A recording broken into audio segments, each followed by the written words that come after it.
in 314 for a shooting at Century Theaters. They're saying somebody's shooting in the auditorium. Roger, keep your fires west of the smoke. You're cleared hot. An officer hit. Send me the world.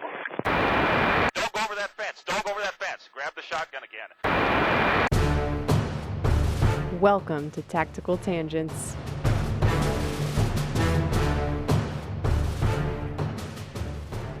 All right, so there I was, balls deep at Walmart. This was circa 2010, and obviously I'm armed because freedom. And I'm getting some beer and grabbing some groceries, and it's like midnight because I'm a night shift guy, and that's my midday. So I'm in the beer aisle, and I'm texting my wife. She was my girlfriend at the time, and she needs something from the store or whatever. And this random tweaker dude walks by me, and he's like, "Stop texting. That's how people get hurt." And I'm like, "Wait, what? What did you say to me?" Like you do. And then he walks away. And I'm like shaking my head as he's walking away, like, what just happened? I don't even know what happened. So he walks away, and then a couple seconds later he comes back and he's like, "Where'd you go to school?" And obviously in my head I'm like, "Who are you? What is your problem?" So I tell him, "Nowhere around here. What can I do for you?" And he's like, "What's your name?" I'm like, and by now he's like within arm's reach, and he's got like a bottle of liquor in his hand. It's a plastic bottle, just cheap vodka or something. But I'm like, "None of your goddamn business. Get away from me, dude." And he goes, "Mother effer, I will kill you where you stand." And I'm like, well, that escalated quickly. Yeah, I'm like, "Take your best shot, a-hole." Like you do. I don't even know what happened.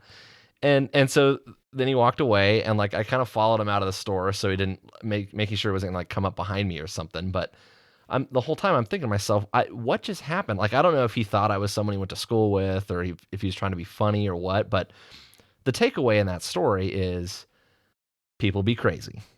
Yep. And it's not very often that some random person is, out in public throughout your day going to go walk up to you out of nowhere and try to stir up trouble or threaten you for no reason, but it does happen. And sometimes we feed into that, or, we find some way of making it worse, or we're kind of inflammatory about it, or maybe we play a role in diffusing the situation. But there are going to be those times where we can do everything right and we still have to deal with a psycho. And the reason I'm telling you this story is because Jim got a question from a listener, and I want to use that story as kind of a premise and a jumping off point for today's talk. So Jim, what you got? Yep. So we got a question from the audience, and we love those. We want to get a good discussion going and answer some of those nagging questions from all of our little camps, right? The military camp, law enforcement camp, concealed carriers, and just everybody.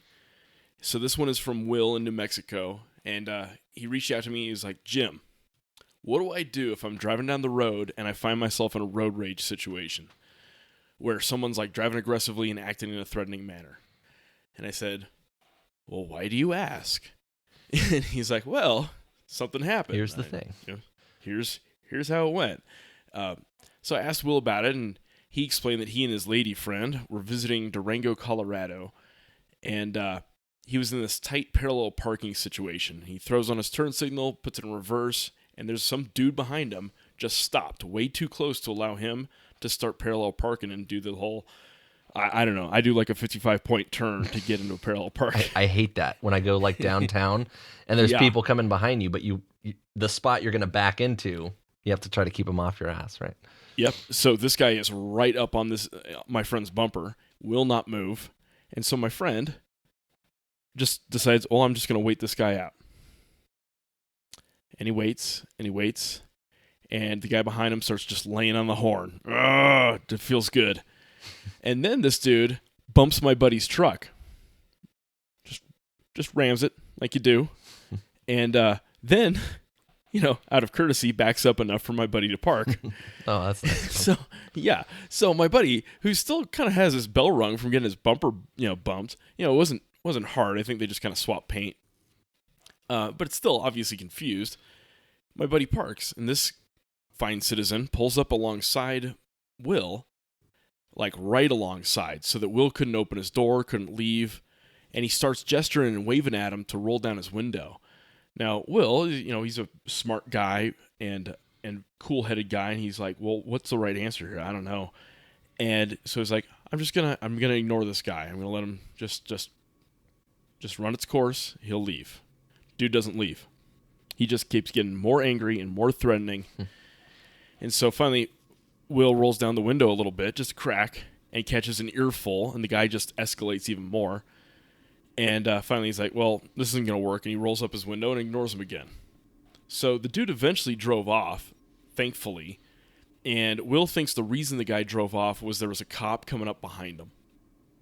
So there are a couple of issues here off the bat. First, there are initial warning signs. The second the guy behind me starts posturing, lays on his horn, starts gesturing, whatever, I don't want to be there. The parking space just isn't worth it to me. I'm going to go park on Neptune. So that's my first thought. And next, the second you're physically stuck in a position of disadvantage, like Will was, you need to start thinking about counter-ambush. And, I'm not talking, Vietnam, Fallujah. I'm talking about just those basics of, can I get out of this spot? This is a where bad I'm in the spot position to of be. disadvantage. Bad spot. And the term we use is get off the X, right? So can I escape in my car? Can I get out of my car and get away from here? Because my car's not worth it, especially my car. And at what point is it worth banging into other cars to get off the X? Do you need to ram the car behind you? Well, it's going to get pretty real if you do that. But if you got a gun in your face, I don't know. I'd probably be willing to try it. Can I bail out the passenger side? Can I get help from outside by calling 911? And if I have to, as last resort, can I fight my way through it? Bust the Desert Eagle out and just start laying into him right with a minigun or whatever, right? Right through the door. And I'm not advising that, but those are your options, right? Is get off the X, get help from outside, or fight your way through it. So Will didn't have to do any of those. What Will did worked. The guy departed and didn't bother him again. So Will is not wrong. But some options that hit me as he was telling me the story is, drive away as soon as you see hostility. Think about ways that you can kind of recage the guy. Hey, man, it looks like we swapped paint. Let's call the police and get them here to take a report. Because most of those guys don't really want to deal with cops. And another thing is you can apologize early and often. It costs you nothing, right? Mike, do you have any options? Yeah, so, and the reason we use kind of a road rage theme for this, as well as my crazy guy at Walmart story, is interpersonal conflict is a complicated thing. And one of the things I want to talk about is the communication aspect here. We've talked a little bit about verbal judo, gerbil, is that what I was Gerbil voodoo? Yeah. Verbal, we're keeping that. Verbal judo. Trademark. Verbal judo. We've talked a little bit about verbal judo in the past. And I'm going to play some audio from a case out of Indiana. This is not a law enforcement thing. This is just a guy who recorded an incident on his cell phone. And from what I've pieced together, this guy's getting followed by a dude who apparently was mad at something he did while he was driving. And he starts recording with a cell phone, and he ends up pulling off the side of the road, and the guy pulls up next to him. And the guy who was behind him, not the guy recording, but the guy that was tailing him, has a gun sitting on the center console. And it's clearly visible in the video. We'll put a link to it if you guys want to watch the whole thing. But when this thing starts out, the guy is just kind of yelling and cussing at him. There's some debate about whether or not the road that they were on was a turn lane or straightaway or whatever. So I'm going to fast forward a little bit and just get into where these guys are actually talking. But I want you to listen to the way that this guy kind of starts to outmaneuver him verbally. And like I said, if you want to watch the whole video, we'll have a link to it. But I want you to just listen to this part of it. Now, just a heads up, there's some strong language here, so there's your warning.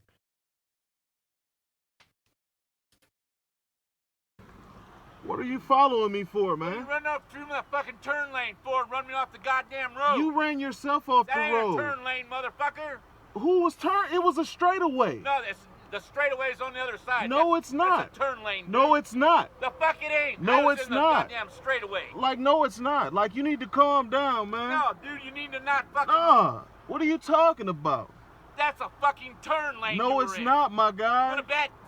It doesn't matter, man. But that don't mean $100 that don't mean you follow me with no gun, no, my guy. Hey, my No, gun was already fucking but laying there. I'm I just ain't saying, following but you you nowhere. following me. What did you pull in here for? To find out why the fuck you Exactly. You followed me. And you got a whole gun. That's not My gun's cool. been laying fucking there. Okay, but don't ride up on me with your gun dude. showing, following me. I'm not Exactly. following. Is that better? That's way Is better. that better? Hey, I'm sorry. 'Cause you That's a following goddamn- me in it's here. a goddamn turn lane, okay? But that don't mean you follow me. If You I went through a fuck fucking up, turn lane. if I did fuck up, I fucked up. But Yeah. that don't mean you follow me. You run me off the You, road. I didn't run you off for shit, 'cause I slowed down so you could get in front of me. couldn't see you fucking slowing down, dude. You didn't see me, but I did. That's right, because I didn't see you. 'Cause You didn't see me, but I did. Because you come through the I turn lane. fucking did though. But you It come don't through the it don't turn lane. fucking matter what the fuck I did. You shouldn't be So following me. So I should just let you run into me? Motherfucker, I wasn't gonna run into you. You got spooked. But that don't mean you fucking follow me. We didn't run into each other, did we? Yeah. We avoided it, didn't we? Yes, we did. So then we moved the fuck on. You don't follow me with no pistol. Hey, Cause then if I would have took that the wrong way, we could have been that we too old for I that should have fucking shit. moved it. You're right. You're right. You're right. I should have moved it down. You are correct. My pistol was laying there. It always lays there. You are correct. I shouldn't have. You're right. Cool. Hey, I'll even tell you what. I apologize. All right, my guy. Because that was fucking stupid of me. All right, man. Right off. I'll Because I holler could at have you. pulled up here and you could have. And that's what You could have shot my ass. Yep. I apologize. That was stupid of me. Cool, man. All right, man. Be easy. Take care, man. I'm sorry. That's as happy of an ending as you can possibly get out of a situation like that. Jeez. Especially with a guy with a gun. Oh, yeah. Yeah.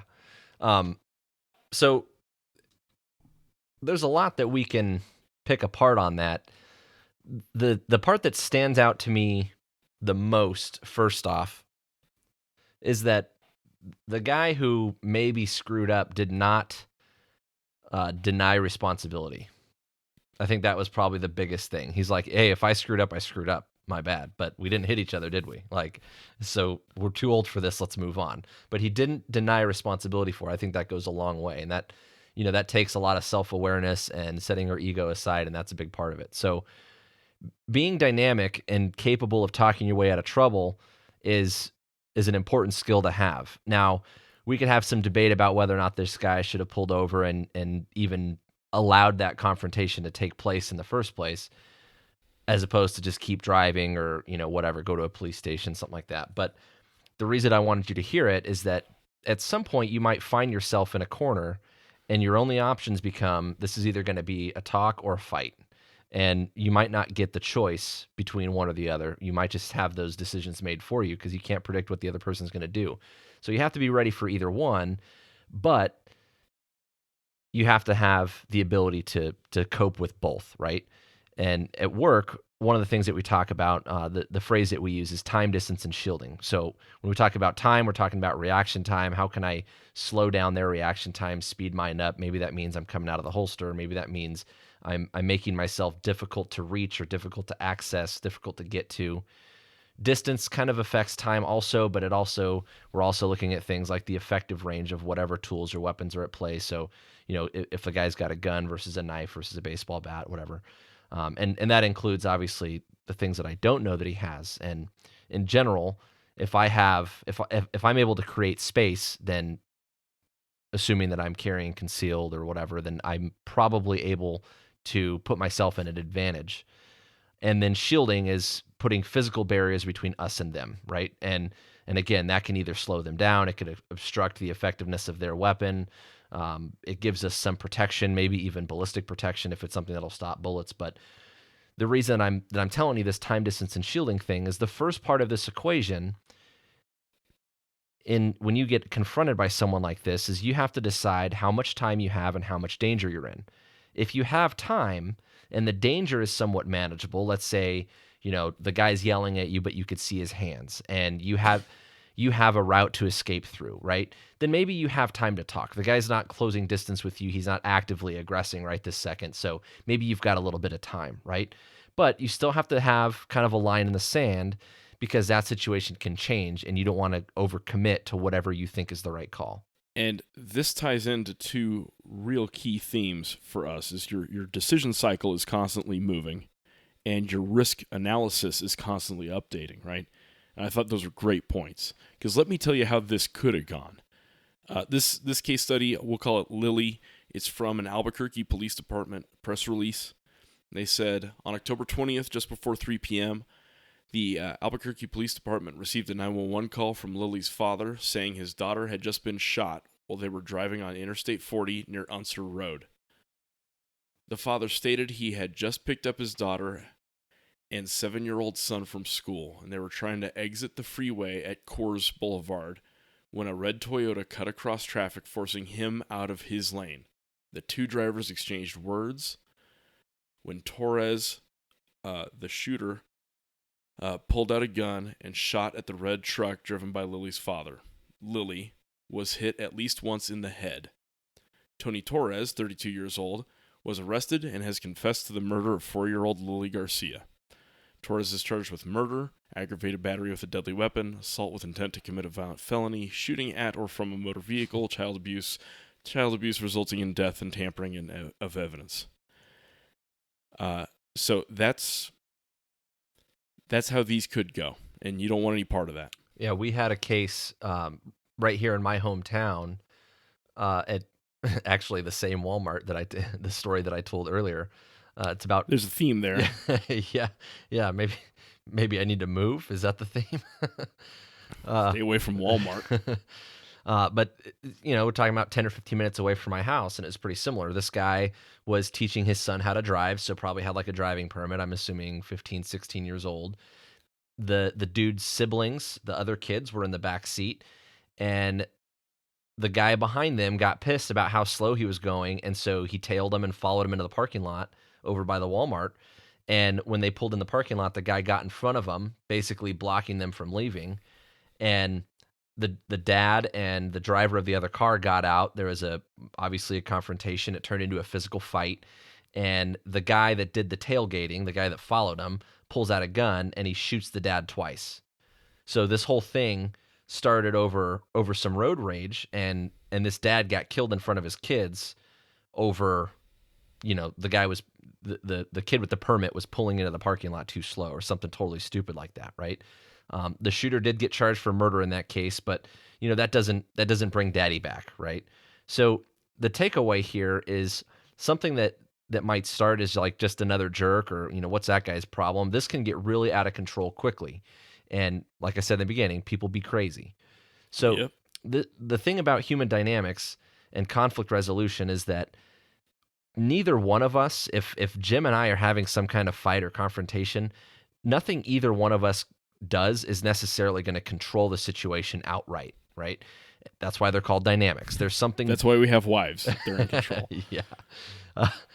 But there's something between us, right? It's not necessarily what I do. It's not necessarily what Jim does. It's what happens between us or between groups of people that sometimes it's not a big deal. It's you cut me off. It's a misunderstanding or disagreement. It's easy to settle. We can, we're not that invested in it. We can apologize. Oh, hey, my bad. You can have this parking spot, whatever, and you walk away. But in other cases, it's a deep-rooted, visceral thing, and that could be for a number of causes.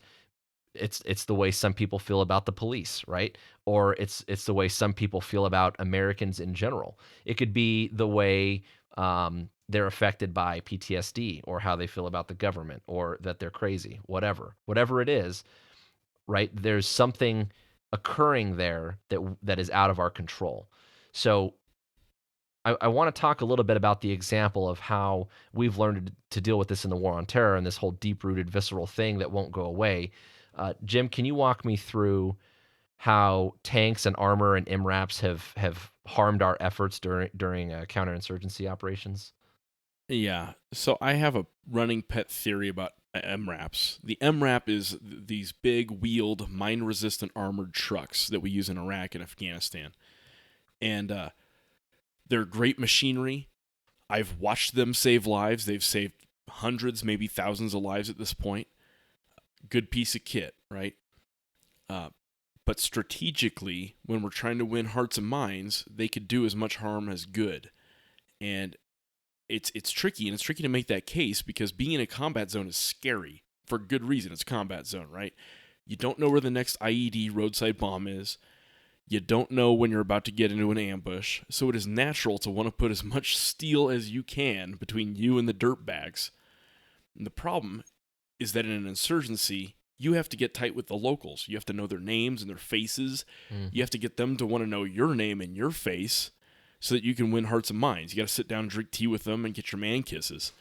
And it's tough to do that when they never see your face, just your giant tank-looking thing. And it's really hard, especially when you run over their goat or their crops or their kid with your tank. It dehumanizes them and it dehumanizes you. So armor doesn't help you win the insurgency per se. It just slows down your losses while hopefully you do other things that move the ball forward. Or leave. And this, oh yeah, and you get bored and leave. And this ties in a little with our first couple episodes about the tactics we use to win the advantage in an immediate fight. That may ultimately contribute to a strategic loss. If we win one more battle, we're going to lose the war. And just because you can and just because it feels better doesn't mean you should. And sometimes you have to accept a risk to bring down your overall strategic risk.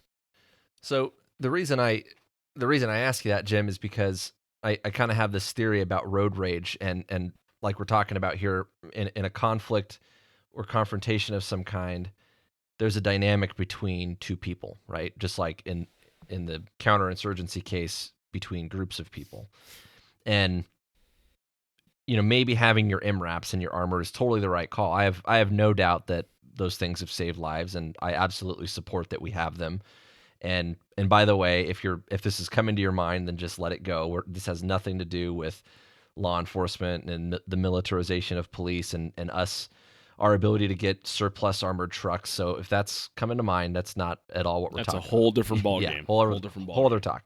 But just think about how even just police officers driving around in their cars, wearing all their gear and their armor. And I'm not making a case to get rid of those things. And I'm not saying that, we're over militarizing ourselves. I'm just saying that as individuals, it's important to remember how those things affect the dynamic.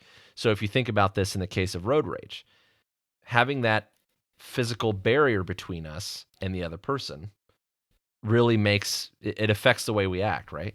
And along those lines, think about how much the dynamic changes when you have cops on horseback. People want to come talk to you when you're on horseback, right? I like the idea of having cops on Segways, mostly because it's funny. Yeah, it looks really cool. You need to wear the bike shorts, though. It's very important. So, but you just have to think about the way these things affect the dynamics between people in a conflict. And again, we're not saying that we shouldn't use those things. We're just saying that sometimes we have to go out of our way a little bit to build rapport and to humanize ourselves and at least, if nothing else, take responsibility for the way those things affect kind of our persona, right? And like I said, if we apply this to the road rage thing, think about the way that, if I'm driving out of my car and someone cuts me off, I feel really tough, right? Like I have no problem laying on the horn. I'm going to teach this guy a lesson. Yeah. I'm going to lay on the horn, stick a finger out the window. You know what I'm going to do? I'm going to go pass him. But then when I pass him, I'm not going to use my blinker. I'm going to make sure I cut it real close and I'm going to slow way down after the fact, right? Like, make sure he's awake. Make sure he's paying attention. Suddenly I'm real tough, right? Like, and it's because of that physical barrier between us. And because I feel a little bit safer in my little bubble, in my little cocoon, right? All of a sudden I'm willing to get a lot bigger than maybe I really am, right? Maybe you are a badass, but I'm just saying, like, you see how this can kind of provoke a fight. So the way those things affect the dynamic are important.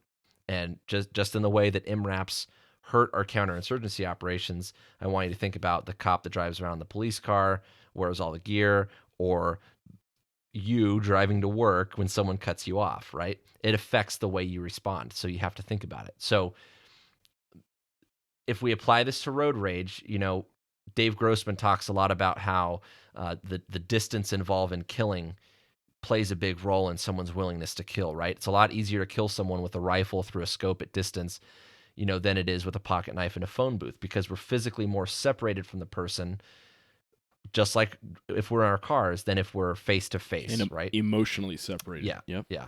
It's less intimate. Intimate's actually the word that he uses. So people have a tendency to act differently when they're less exposed than if they're face to face, right? So our decision making starts to get shaped by that sort of less vulnerable feeling, whether it's true or not. And it's really easy from the safety of our passenger compartment. But if we get out of the car, as the saying goes, everyone wants to be a gangster till it's time to do gangster things, right? Yep. So just think about the way those factors might affect the way that we act. And every time you've ever gotten bold when you felt a little bit of road rage, I'm guilty of it. I'm sure Jim's guilty of it. We've all probably done it. That's the stuff that we have to take into consideration. We've got to put our ego in check there, because being safe at the moment, that could change drastically, literally a little bit further down the road, right? So the safest option, right, what might be safer is to get control of that dynamic and act a little bit different to try to gain influence or control over a volatile situation and prevent the fight in the first place, right? Not necessarily being able to muscle your way out of the fight, but by using, wits and good judgment and decision making or whatever to prevent it in the first place. Yeah, and a big part of this is figuring out whether or not you have a choice. If you have a choice, don't. If you don't have a choice, then that changes things, right?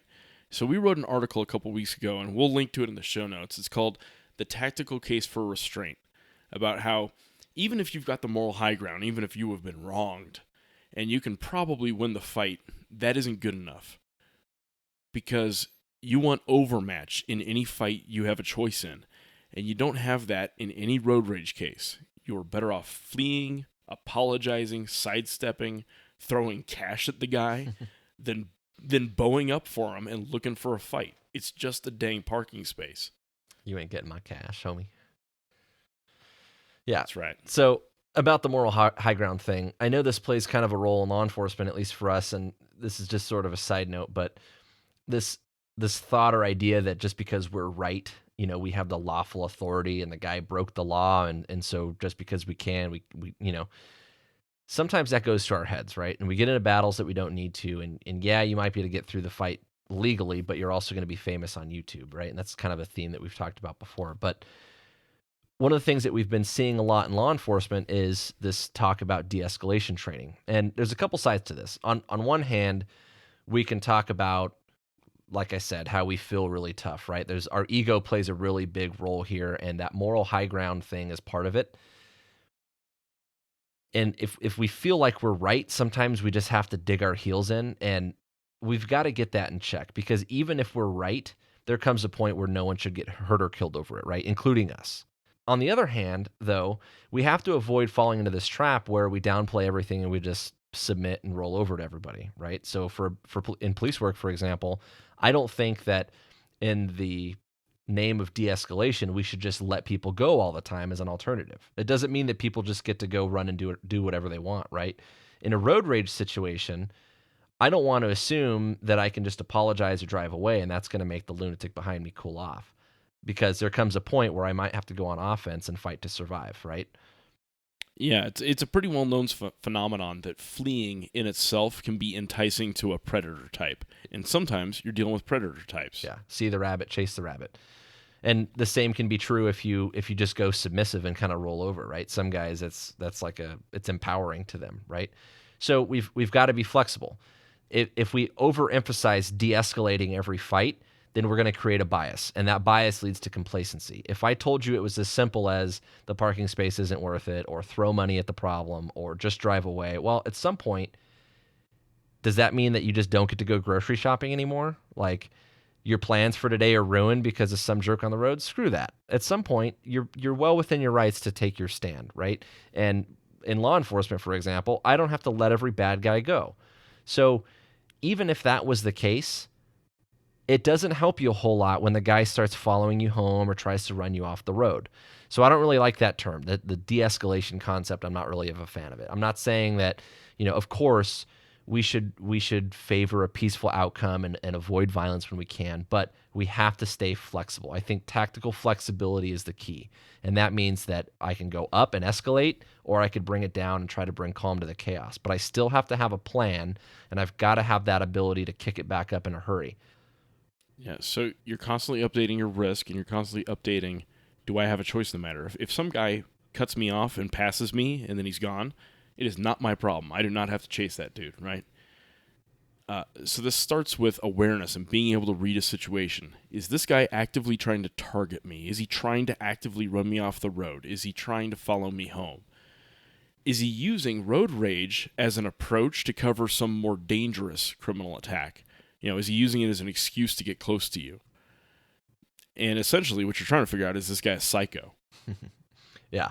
So one of the analogies that I've used in kind of talking about use of force, there's a model in leadership. It's called the situational leadership model, and we'll get into that another time. But basically the premise is that if I'm trying to lead somebody or to teach somebody, I'm going to tailor my approach to that individual based on their level of competence in whatever task that it is we're dealing with, and also their desire or motivation to perform that task, right?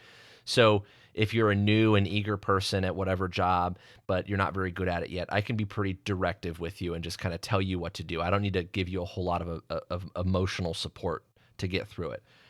If you've been around for a little bit, maybe you're fighting burnout, maybe you're in kind of a rut, or maybe it's kind of a boring, mundane task. It's not the sexy part of the job or something like that. Then I might need to use a little bit of salesmanship, or I might need to involve you more in the process so you're a little bit more invested, kind of trust and empower you. And I might even go down the path of delegation where I'm going to let you handle it on your own and give you the freedom to make what you want of it, right? So it's that sort of thing. You're kind of looking at the situation, making an assessment of the other person that you're trying to influence, and you're tailoring your approach accordingly, right? Dynamic leadership. Exactly. So I can do the same kind of thing if I'm making a decision about using force or trying to talk someone or walking away, right? If I come across a person who's being a jerk or whatever, the first question I need to be asking myself is, how much danger am I in? And how much time do I have?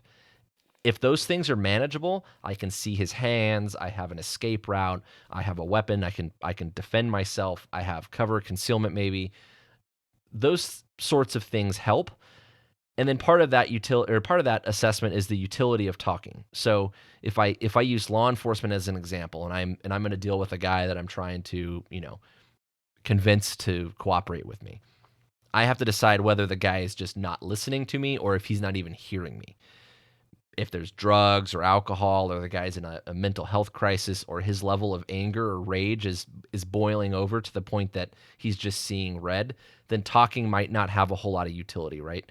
So when I approach a situation, I look at how much danger am I in, how much time do I have, and then based on that, I can start looking at my options, right? So in either case, I always reserve the right and the ability and the options to act and to go a different direction, but I have to understand that I need to make sort of an approach to that situation based on the circumstances.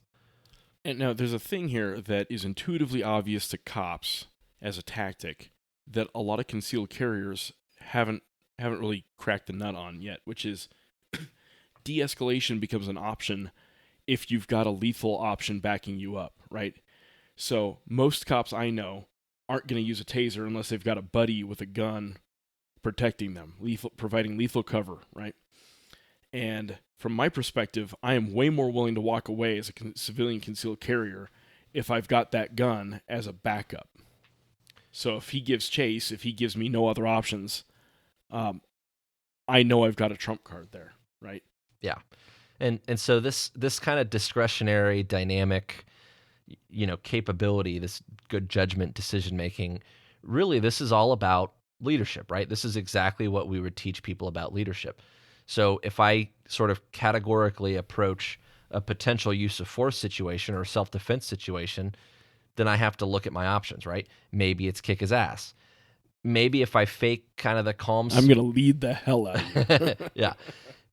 But maybe it's walk away. Maybe it's drive away, right? Maybe I can fake that kind of calm, submissive posture, put my hands up. Hey, man, I don't want any trouble. Like, oh, that was my bad, whatever. Maybe I got to put the hackles up and be really firm with the person. Like, you better step back, son. You're asking for more trouble than you're... So, and maybe it's just a matter of being witty and kind of outsmarting them or calling them out. The Indiana video guy, for example, is like, we didn't hit each other, did we? And it's like, well, you know what? Yeah, you're kind of right. So I guess we did. I guess we did avoid it. That guy was like a black belt in gerbil voodoo. Gerbil voodoo. Yeah, well played. How long did you plan that out in your head before you said it? Like 45 minutes. So So you see what I'm getting at? This kind of situational leadership, situational self-defense, right? Maybe you kick his ass. Maybe you shoot him in the face. Maybe you put the hackles up. Maybe you play possum. Maybe you outsmart them, whatever. Whatever you need to be that guy. I can change my posture or my approach depending on the situation. We're not saying that every situation is going to fit neatly into, one of 3 or 5 categories. We're saying that by going through that assessment and kind of having, some options in your mind, a list of categories that you could go down, you can respond to a situation sort of on purpose. And by doing that, you're forcing yourself to problem solve and stay engaged instead of just blindly trusting your emotions to get you out of trouble, because we know that works really well, right? So think about that term, tactical flexibility. That's what we're looking for. Yeah, and along the leadership thing, the word leadership is problematic for a lot of people because it's so abused, and it means so many different things to different people. And most people, I think, when they picture leadership, they picture, I don't know, managing people at work. That's bigger than that. Leadership is the art of influencing everyone you interact with, including that jerk who just cut you off and brake checked you. And a big chunk of leadership is communication. And you got to remember that nonverbals, like following distance, communicate things. So you might be saying something you don't even realize you're saying, and you might be leading that guy down a path that you don't know you're even leading him on. Exactly. Like I said earlier, take account of the little things playing a role in your subconscious. If you're, you feel really tough in your car, right? If you carry a gun, just the fact that you have that, you feel a lot tougher than you really are. Well, what happens when you're face to face with this guy who's maybe a threat, but not one that you could shoot? You don't, you might have that trump card in your back pocket, but guess what? You're not really justified in using that thing until you're on the losing end of a fight.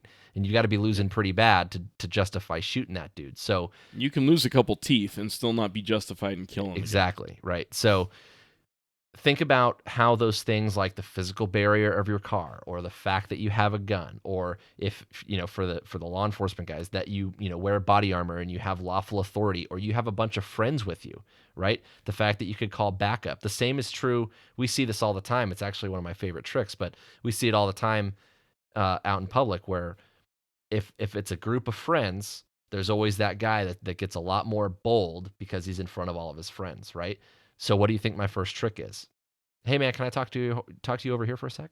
Pull him aside. And now it's face to face. Those guys are out of play, and suddenly that guy usually calms down quite a bit. So think about how those things play a role, right? All of those things are going to shape how you react to somebody. So that's where our egos get us in trouble. And if you think you're better than somebody, then act like it. If you stay focused on the conflict or on that situation, you can probably avoid some of that emotional response, and that's what gets us in trouble. So it's really easy to blast the horn, stick your finger out the window from the security of your passenger compartment, but you got to watch out for that. So, like I said earlier, we decide whether or not they're a threat and how quickly or aggressively we have to respond. Obviously, if they're going to run you off the road, it doesn't really matter how they feel or what the hell they're angry about or whatever, right? Somewhere in our list of strategies has to be just get off the X, right? Or my favorite medicine is effective return fire, something like that, right? So also in your list is just ignore it, walk away, stuff like that. You have to have different options. So let's talk about another road rage case. There was this happened in Colorado Springs. I think it was actually El Paso County, Colorado. Is that where Colorado Springs? Kind of the backwoods, the front range of Colorado Springs. So it's like a mountain road basically, and there's a male and a female driving in a car, and there's some road rage incident that occurs, and then they end up stopped, pulled off at like a turnout. And this dude that followed him, that was mad about whatever because he was trying to get around him, walks right up and he starts yelling at this dude in the face, and yelling through the driver's window, and he's sitting in the car and he's in his face just yelling at him and screaming, and he punches the dude right in the mouth, like basically unprovoked, right? Obviously the people in the car are like, what's your problem, whatever. So he starts yelling about how he's a combat veteran, and obviously he's taken a pretty big leap just straight to violence. He's pretty aggressive. So thank you for your service, bro. Yeah, thanks for your service. Yeah. So what I'm trying to get at here is it was really quick that these two people were like, what's your problem, dude? Like, you're crazy. Oh my God, and they start kind of not trash talking them. I'm not necessarily criticizing them. They're the victims. There was eventually some trash talking, though. Yeah, there was a little bit of yeah. that. But, like, I get it. You got a guy coming at you. You're probably going to throw some choice words back. But these guys, like, they left the window down. If that guy's getting out of his car and walking up to my car, that window's going up. I'm drawing that line in the sand. I'm putting that, remember I said earlier, time, distance, and shielding, right? I'm going to slow this guy down a little bit. I have a line in the sand. Now this guy is not only going to just be able to punch me in the face, he's going to have to break the window and then do whatever he's going to do, right? And that helps me, that really ups the ante a little bit. If this guy's now breaking my window, right? We're talking about, I have some other options. Now I can, probably justify slamming on the gas or whatever, right? So if driving away is not an option, you have to consider that strong show of force. If you have a gun, maybe you pull it out. The problem becomes, like I said earlier, just that guy being crazy and in your face isn't enough to shoot the guy. So think about how you're going to approach the what ifs when you think that, I'm good. I have a gun, so I'm good, right? Well, maybe not. So in this particular case, one of the things that happened was the girlfriend starts, basically verbally attacking the guy. Like, you're crazy. Oh, my God, you're going to go to jail. She gets out of the car and she goes and, like, she's taking video. Taunting. Yeah, she's taking video on her phone of this, obviously. She goes and takes a picture of the guy's license plate on the camera. She's like, cool, have fun in jail, bro. Probably not a good idea in a guy that's clearly having some kind of emotional crisis. Like, he's pissed off, but he doesn't have control of his temper, right? Yeah, she wasn't helping. If your significant other has a temper and you know it, you'll already know it. You need to talk to them about who's going to do the talking during a confrontation. And you mentioned that she had her cell phone out recording, and consider that sometimes that's helpful and sometimes it's not. That people act differently on camera. I think in general they act better on camera because they realize they're getting recorded. Yeah, in general. Sometimes they get real bold, but yeah, it's definitely, I think having the recording is better than not, by all means, if you have that ability, but I also wouldn't let that interfere with protecting myself if that was the case. I think, and it's also annoying. Yeah.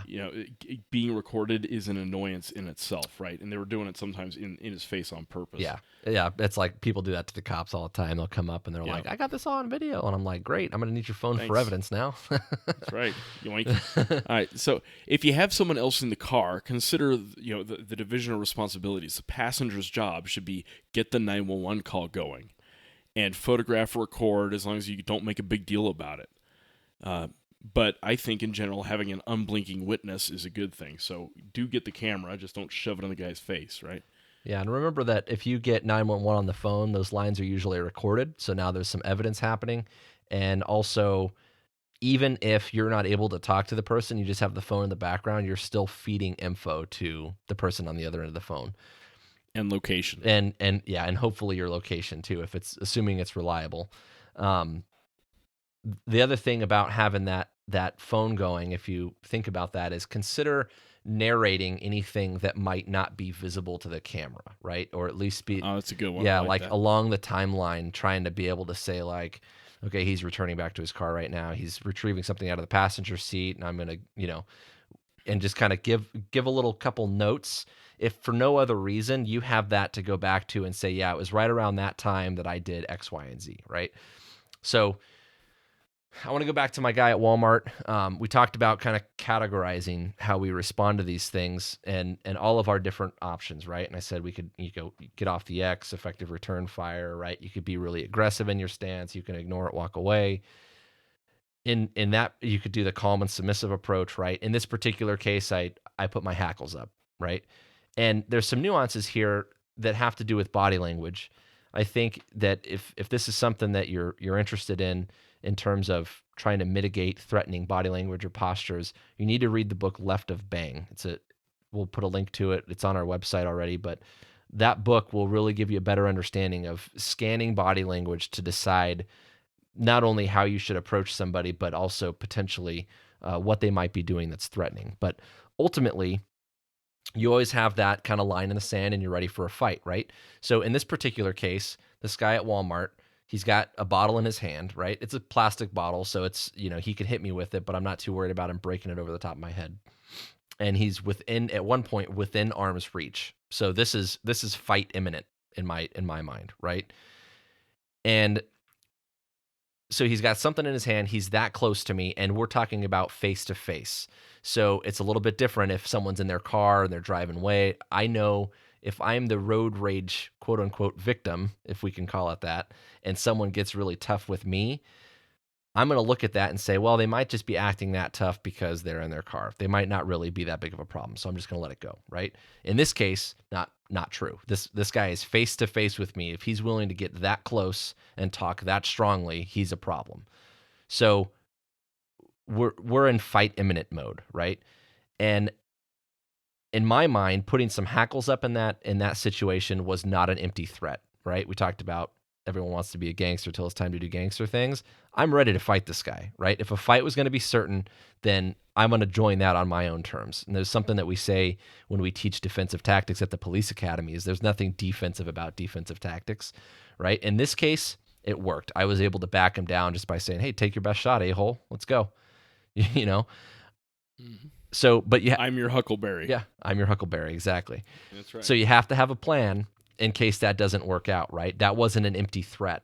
But before, and that's not to say that you should go provoking a fight. It's that, hey, this guy has already closed with me. We're at this point where I'm not about to back down. If we're going to have this fight, it's going to happen right now.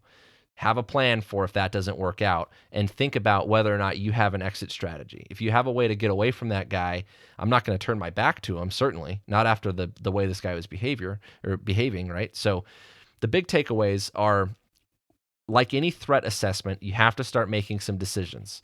You have to decide how much danger you're in, and it's never going to be low or none, right? But there's a little bit of variance between an unknown level of risk and a high level of risk. So you have to decide where on that spectrum you are, right?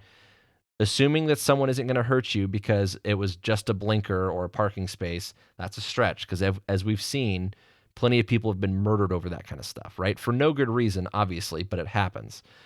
But at the same time, that doesn't mean that anytime someone starts cutting you off and honking their horn at you, you could jump straight to pointing your gun at them in self-defense, claiming self-defense. So I think there's something to be said about this de-escalation thing, having some verbal judo, but you need to think about it in terms of flexibility. Don't let your temper or your ego drive your decision-making. Throw out oh, my bad, or, put the hand up, the universal, I'm sorry, I didn't mean it hand. And at the same time, start thinking about your lines in the sand. Can I slow down so that this guy has to go in front of me? Now I'm not as reactive to him, right? It's trite, but the phrase "be polite, be professional, have a plan to kill everyone you meet." Yeah, that's the essence of it, right? You're saying "nice doggy" as you're reaching for a rock, right? And so we talked about like locking yourself in the car, right? That's helpful because, again, time, distance, and shielding, we've put a barrier between us. Now his overt attempt to harm me is going to be a lot more clear, right? But also it sticks me in my car. Now I'm stuck in my car. It kind of leaves me cornered. Driving away, walking away might be options. I'm not saying you should run away from someone that just rammed into your car and let them run with the wind, right? Just go away, and now I'm stuck with damage to my car. But you have to be thinking about all of those possibilities. Yeah, so whether you're an off-duty cop or concealed carrier or just somebody trying to park in Durango, Colorado, do a cost-benefit on that parking space and decide whether or not it's worth the hassle and the risk.